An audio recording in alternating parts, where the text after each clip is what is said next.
بسم الله الرحمن الرحیم. ګرانو کتونکو، زه یم ډاکټر ربستان مومند، د کیمرامین اسد الله جران سره ستاسو په خدمت کې حاضر یم. سلامونه مې قبول کړئ. عبید فخر افغان صاحب را سره مېلمه دی په پروګرام کې او دوی به لنډه جانه پیژندګلي هم تاسو سره وکړي، بیا به یو څو کلامونه تاسو ته پیش کړي. امید لرم چې تاسو به خوښ شي. عبید صاحب سلامونه مې قبول کړو، خپله پیژندګلي مو وکړئ ناظرین سره. وعلیکم السلام ورحمت الله. ستاسو عربستان مومند صاحب، ستاسو او ستاسو ټیم بلې ډیوي ډېره مننه کوو چې موږ له په دې مصروفه وخت کې وخت راکړو او موږ نه څه اورېدلو توقع کوئ. یقینا چې موږ خو خپل هغه لیکوالان نه ګڼو خپل ځانونه، خو بیا هم رانه تاسو توقع ساتئ. زما نوم عبدالله دی او قلمي نوم مې فخر افغان دی. اسلامي کالج نه مې لیلبي کړې ده او دا وخت په پېښور کوټ کې خپل پریکټس جاري ساتم په حیثیت وکیل، او رهایشي تعلق مې د مومند یوسف خیلو سره دی. دا مې لنډه پیژندګلو وه. بس پروګرام لږ سره وړي ځکه چې ټیم نشته دی او خلک هم انتظار کوي.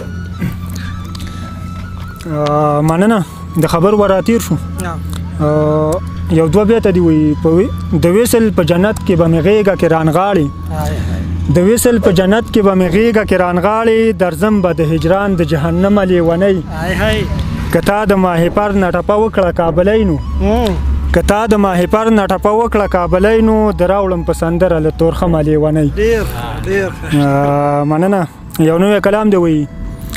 د لیونتوب په انتها سر یم شکر شکر،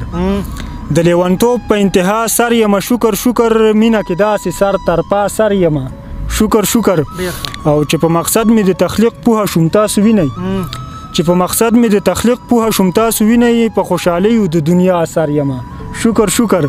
او زه پرې سندره یا غزل لیکم چې وځورېږم،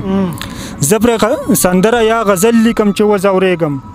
ځکه خو درد کې په نڅا سر یم شکر شکر، او په آبادیو کې مې تیر کړو ستړی ستړی ژوندون، په آبادیو کې مې تیر کړو ستړی ستړی ژوندون، یم په سکون چې په صحرا سر یم شکر شکر. او ابراره شعر دی چې ښکلي خو خپله چاره وکړل، ښکلي که خپلې چارې وکړلې هم مړې کړمه، ښکلي که خپلې چارې وکړلې هم مړې کړمه،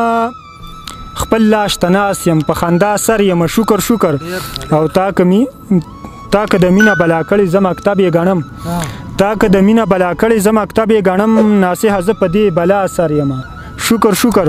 د رب بنده یم ستا مین فخر افغان یادېږم،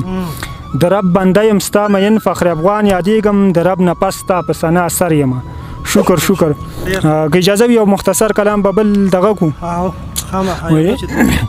وایي اوښ کې به وچې کړم ستا مخکې خندا به وکړم، اوښ کې به وچې کړم ستا مخکې خندا به وکړم، لکه مجبوره ډمه دغسې نڅا به وکړم، او بیا به د ټولې پښتونخوا په هدیرو راشم، بیا به د ټولې پښتونخوا په هدیرو راشم، د هر شهید په څلي ښه ډېره جړا به وکړم، او د خپلو ورکو پښتنو ورونو تپوس جرم دی، د خپل ورکو پښتنو ورونو تپوس جرم دی، تا منې کړی یم خو دغه یو خطا به وکړم، او نن به کړم بیا کچکول په غاړه د یار در ته ځمه، نن به کړم بیا کچکول په غاړه د یار در ته ځمه، د یو دیدار په خاطر خیر خوی د ګدا به وکړم، د زلفو تار را پرې د خوږ زړګي پر هر ګنډمه. عربستان مومند صاحب، د زلفو تار را پرې د خوږ زړګي پر هر ګنډمه، د قدم خاورې را ترې سترګو له دوا به وکړم، او تاسو د مینې په تور دار ته خېجولی یم، تاسو د مینې په تور دار ته خېجولی یم، که بیا ژوندی شوم مینه څو چنده سیوا به وکړم. مننه. وایي تاسو د مینې په تور دار ته خېجولی یم،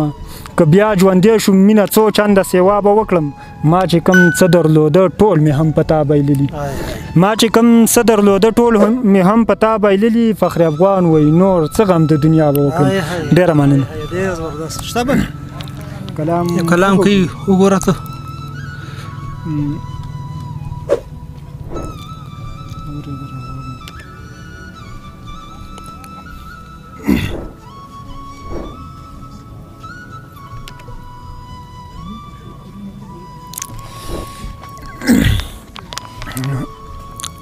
مختصر شان کلام دی بلم.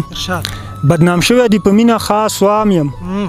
بدنام شوی دی په مینه خاص وام یم، انتظار کړم وس د لارو ته په پام یم، غلامۍ کې زما ذهن دومره بوخت دی، غلامۍ کې زما ذهن دومره بوخت دی، ته مې وینې خپل قاتل ته لاس په نام یم، او د وطن د زنده‌باد چغې بس دي، د وطن د زنده‌باد چغې بس دي چې لوټ شوی هم مړ شوی په هر ګام یم اوس زما په اسیرۍ چې خفه نشي اوس زما په اسیرۍ چې خفه نشي تا تړلی د اوږدو زلفو په دام یم چې مدام یې جنازې په ولو بار دي چې مدام یې جنازې په ولو بار وي دا تعارف مې دی زه هم له هغه قام یم زه د مینې په نشه اوسم بې خوده زه د مینې په نشه اوسم بې خوده ګمان مه کړه چې مدهوشه به په جام یم عقیده مې په صنم پسې خطا ده عربستان مومن صاحب عقیده مې په صنم پسې خطا ده ځکه سر فخر افغان اوس پر رام یم ډېره مننه ډېره مننه ډېر ښه کتونکو ناوخته دی اجازت غواړو دا فخر افغان صاحب تاسو ته کلامونه واورېدل نو اجازت غواړو د کیمرامین اسدالله جران سره زه یم ډاکټر عربستان مومن د الله په امان